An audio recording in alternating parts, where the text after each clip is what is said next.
Pacific Ocean Park. Come on and ride the roller coaster down at P.O.P. Or bring the whole family down to P.O.P. There's something fun for everyone at P.O.P. Pacific Ocean Park.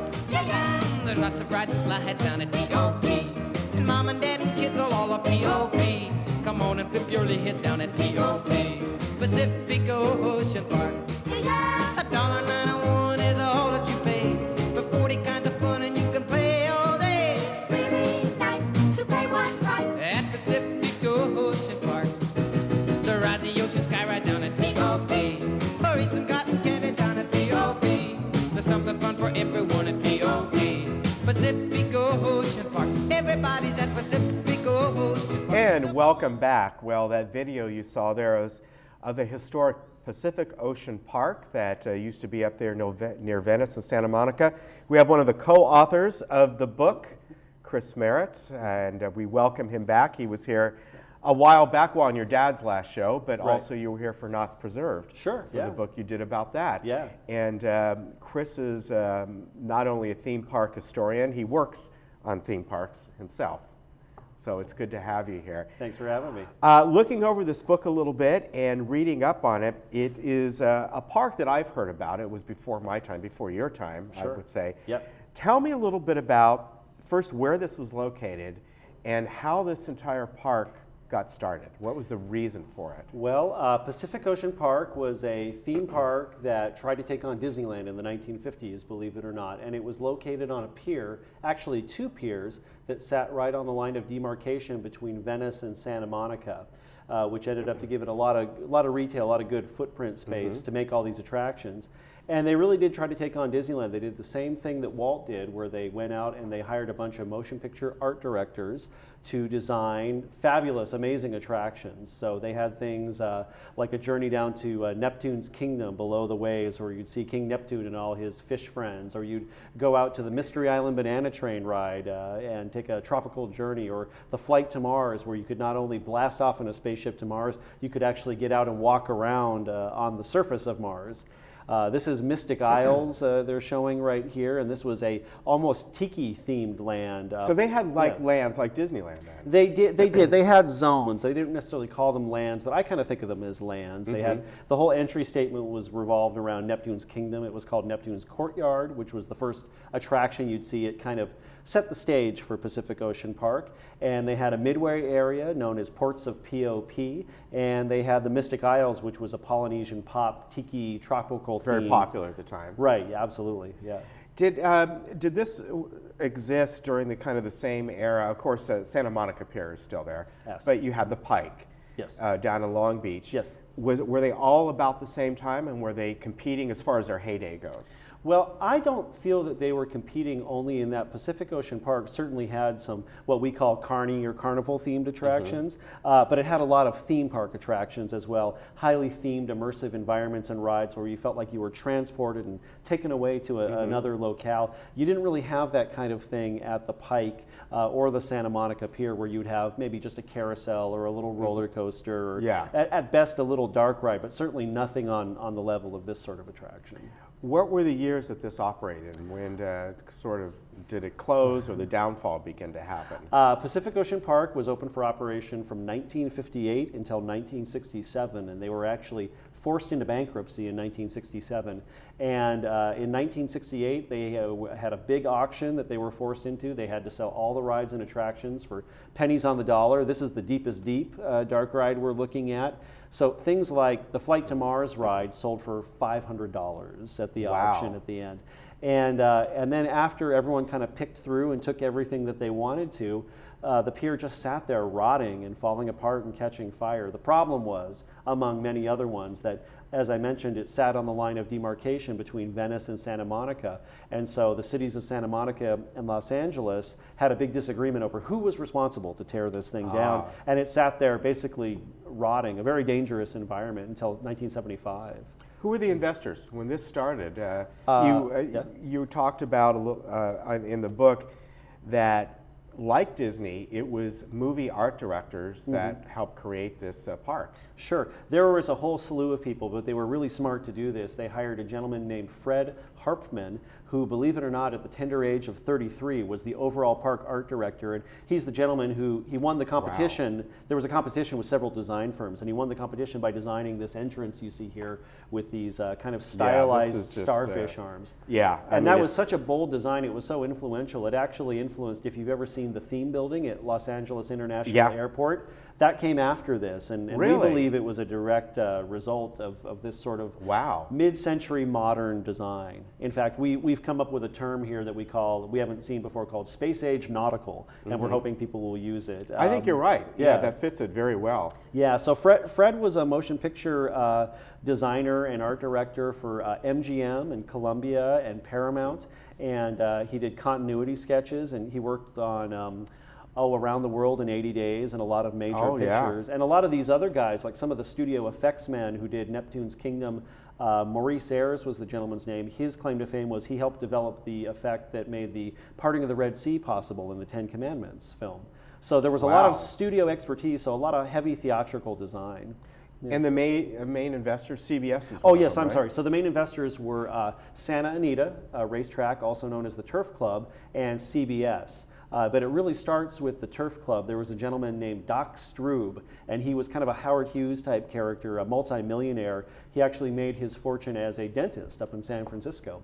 And he came down to Southern California, came up with Santa Anita, did fabulous with Santa Anita Racetrack, for those of your listeners who remember that. And turned that into working on Lake Arrowhead. So if you've ever been to Lake Arrowhead and some of the little charming buildings, he helped develop a lot of that. And after that, he really wanted to do something with an amusement park on a pier, and that's where Pacific Ocean Park came from. And especially with the success of Disneyland in 1955, the time was perfect for him to capitalize on it. So a few years later, he and CBS, they pooled their resources, hired the designers and art directors, and bought out the entire pier and built it on the pier. So. Besides the fact that it was on the pier and it's being pounded by ocean waves every day, was that the main downfall? It lasted only, what, 11 years, 12 years? No, actually not, just 9 years, believe it or not. So the money drive, CBS didn't want to put money into it? Or so this is the question that everyone asks, and it's a very difficult question to answer succinctly. There were a lot of things that happened. It was almost a perfect storm of bad financial planning, constantly rotating management. The city of Santa Monica decided that they didn't want all the old buildings there anymore, and so they wanted to have beachfront condominiums. They tore down all the little old buildings, and that was fine, except for it blocked all the access to POP. You might remember back in the 1960s even, the 10 freeway wasn't an easy way to get down there. You had to take surface streets. Yeah. So people would come down to Pacific Ocean Park to visit for the day, and they'd call the park up and they'd say, we can see POP in the distance, but we can't figure out how to get there because all the streets were blocked off. So every year they made less and less money, and things kind of got a little rougher and a little shoddier. And they would try to keep up, just maintain what they had, and they didn't even have the budget to do that. So their last year of operation, they made something like $260,000 total for the whole year. They just didn't have enough money. They had to default on all their loans. They couldn't keep up with their rent payments to the various cities. The whole thing just collapsed on itself. Did it change ownership? It did. It changed ownership several times.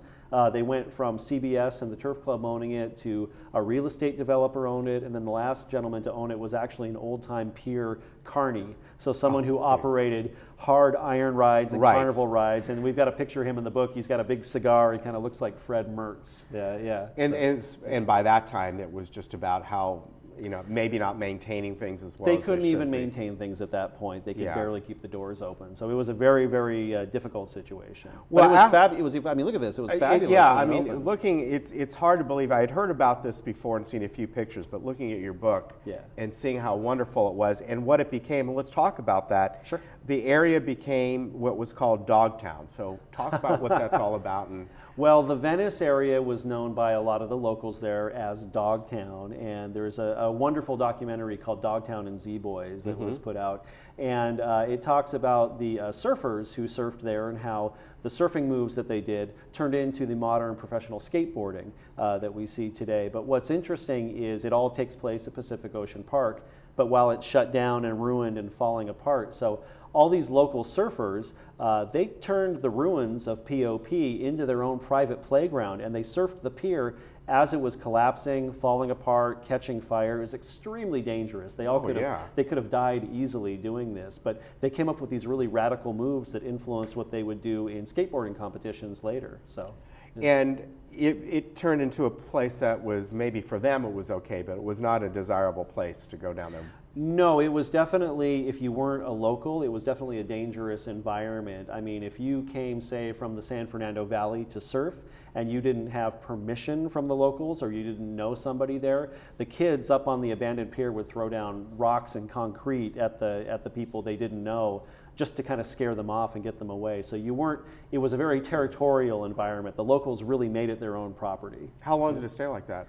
I would say it stayed like that until 1975. You know, Wow. The problem is that there were some really great years, I would say, from maybe 1970 till 1973, where a lot of the pier was still existing and it hadn't completely disintegrated. By 1974, late 1974, they finally had hired a demolition company to dismantle it and take it apart. And so at that point, there wasn't a lot left for people to surf to. And by early 75, it was pretty much almost completely demolished. What's there today? Did they finally build the condominiums and develop it and all There that? is no sign, there is no trace of Pacific Ocean Park there today, no plaque, no anything that would tell anyone from Los Angeles or Southern California that POP was there.